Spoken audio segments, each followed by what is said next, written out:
Kia koutou. It's a real pleasure to be here with you tonight. I think me being here to you tonight was brought to you by technical difficulties. So while I was going to have a slide presentation, it kind of did tie into the themes of what I was going to talk about. I had a delayed flight, which in itself, when you're running a network like that, isn't that unusual. I then got home and had 10 minutes to try and download my presentation, get it onto a USB stick. And at one point I was literally running backwards, putting my high heels on, trying to plug the USB stick in. And I thought, that brings new meaning to what we women often have to face, which is that phrase, we have to do it all running backwards in high heels. So I felt that very fully tonight. It also brought me home to me tonight that the push for progress really is something that we live every day. That it's this constant thing that we need to keep reminding ourselves about. And if we look to a World Economic Forum report that was published last year that said that equality is about 200 years off at the current rate for women. That is truly horrifying. Let's think back 200 years. It's 1818, the Napoleonic Wars have been over for 3 years, if we put that into some kind of context. Now, I'm not prepared to wait that long. I'm not prepared to wait that course of history again for there to be something as fundamental as equality for women in our society. And that's why this push for progress and what we're talking about today is so important. I'm a politician these days, but I haven't always been one. I did have a life before it, and before that I was a New Zealand historian, and I was actually a New Zealand women's and feminist historian. So I spent a lot of time looking at the waves of feminism. So if you think back to the suffrage movement, of course women's fight for equality didn't start in the 19th century with the suffragists, but if we look back to those suffrage campaigns right through second wave feminism, third wave, which is probably what you classify me as, and the fourth wave, and people are talking about the fifth wave, which makes me feel truly old these days, there's some enduring themes about this push for progress. And it was about the economic independence of women. It was about women having rights and control over their reproductive and sexual health. It was about safety, and it was about representation. And these, despite all the waves of feminism that we're moving through, are fundamentally the causes that we still need to confront if we are going to push for progress and get equality sooner than the 200 years that is being prophesied. And I think one of the things that is still constantly in tension there is what has been grappled with since the 19th century about whether we do this on the basis of equality or difference. And as women, our push for progress is always wrapped around those two things. Do we do this differently and say we're different as women, or do we say we're as good as men and can compete on an even playing field? And I think that's something that all of us, as we live our lives, have to grapple with, those two separate ideas and how it is that progress is achieved. I know this very much in politics. If you try and do it differently, you're seen as weak. You're seen as not able to handle the environment or up to the task. If you do it the same, you're seen as a ball breaker. And I think they're the kinds of dichotomies that we always have to live with. And I think we can think of examples of women that get put into either of those categories in all different parts of their life. So if I were to show you my slides, which I had diligently prepared earlier, I would have been putting up a slide now that had a Girls Can Do Anything badge, a picture of Charles and Diana getting married in 1981, and a picture of the cover of the book, Counting for Nothing. And I think these were three things that, born in 1973, growing up in the 1970s and 80s, that idea that girls could do anything. I didn't come from a particularly political or activist family, but somehow that notion that girls could do anything sort of permeated into my subconscious. It was something I always thought about. But overlaid over this, of course, was I was 8 at the time of the royal wedding in 1981, the height of princess fantasies. So there were particular notions of femininity that were really cut across that in terms of those fantasies. And it was at high school that one of my English teachers presented to us, I think I was in the sixth form, so it would have been in the very early 1990s, presented us Marilyn Waring's Counting for Nothing, book to read. And I think this was a seminal book in New Zealand. And it made this young teenage girl who had the sense that there wasn't something quite right about the world around her, really get a sense that actually there's something quite systemic about what's going on. Women's work is not counted the same as men.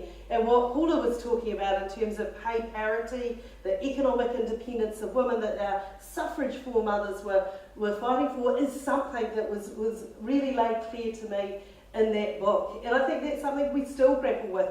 It's the idea that underwrites the issues that we confront when we talk about pay equity, let alone thinking about equal pay, but pay equity. How do we value the work of men and women the same? So these are enduring fights that we need to go up with.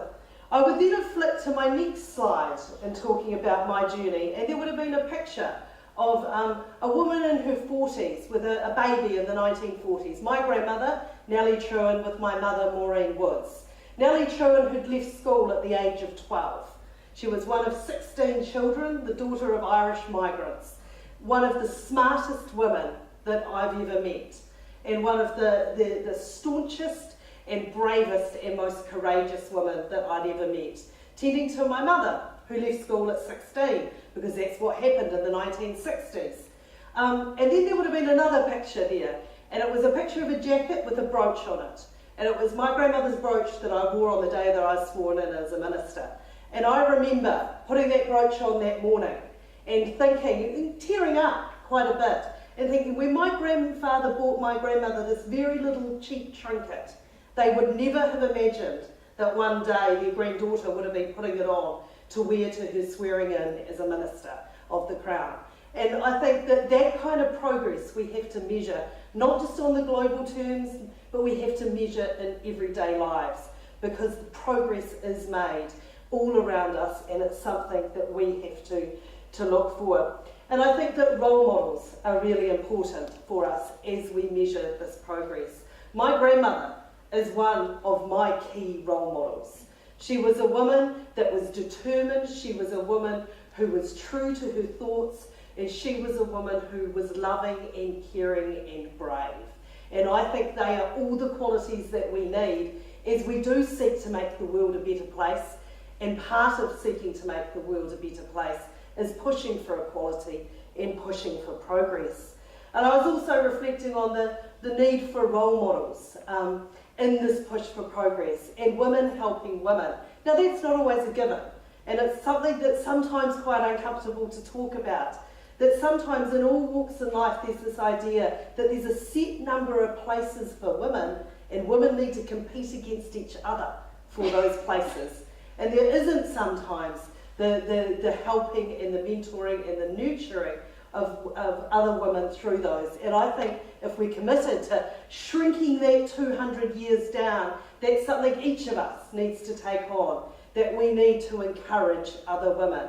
One of the things that I've learned is to get women to do stuff, whether it's to stand for political office, whether it's to put their name forward for a board, whether it's to do any piece of leadership, they need to be asked. Men will rush at you with their CVs and put their hands up, but women often need to be asked. And I think that's something that we can all take away as an action of how we can help this push for progress. I've been helped by some remarkable women throughout my journey to where I am, and Damonette King is one that really stands out for me. There is a woman that cares so fundamentally about bringing other women through with her, and that is something that I aim to live in my life as well. Some of the things that I think that we need to also confront, that there are many things that people agree are good in theory in this push for progress. 50% representation in Parliament, 50% representation on boards. When you put it there, you'll get everyone agreeing to it in theory, until it comes to the hard bit, where you say, no, we're not going to choose that person, because we are going to choose a woman of equal standing for that role. And that's where we do actually have to have courage. And there will be people out there that think the job is theirs, by right, that they've earned it. But there are other people there that have earned it as well, and we need to make sure that we're looking at that in every way. What gives me hope for the future, however, in this push for progress, is a remarkable resurgence amongst young women. I jokingly call it to some of my young staff members millennial feminism, but the idea that young women have really taken this idea that they need to be active and vocal in their quest for progress.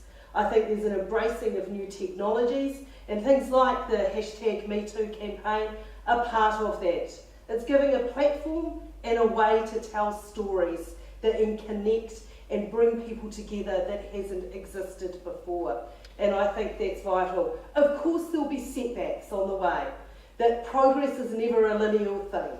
Sometimes it's 3 steps forward, 8 steps back, and some days it's 12 steps forward. If we reflect on a cartoon in the paper around the Me Too campaign that had witches flying across the sky on broomsticks with the names of rumour, innuendo and hearsay in the quest of the Me Too campaign, that we see some very traditional ways of putting women down are being marshalled as we do encourage people to come forward and tell their stories. The other remarkable thing that I think that the young women who are picking up the issues and the quest for progress are doing is they are involving men in a really constructive way. And I think that is really critical. There's a number of men in this audience tonight because progress is about people working together. If you think back to the gains we made in suffrage, it was about a group of women working with a group of male parliamentarians to get the legislation through, and it is about those alliances and working together. I think that we can make sure that we support people to do this. I think that progress is in our reach. I think that we have to celebrate progress in all our walks of life. That progress isn't just something that happens on the grand public stage. Progress happens within people's lives in very personal ways. And we need to acknowledge that so that we can equip and empower the new generation to really embark on that push for progress so we don't have to wait those 200 years. Thank you.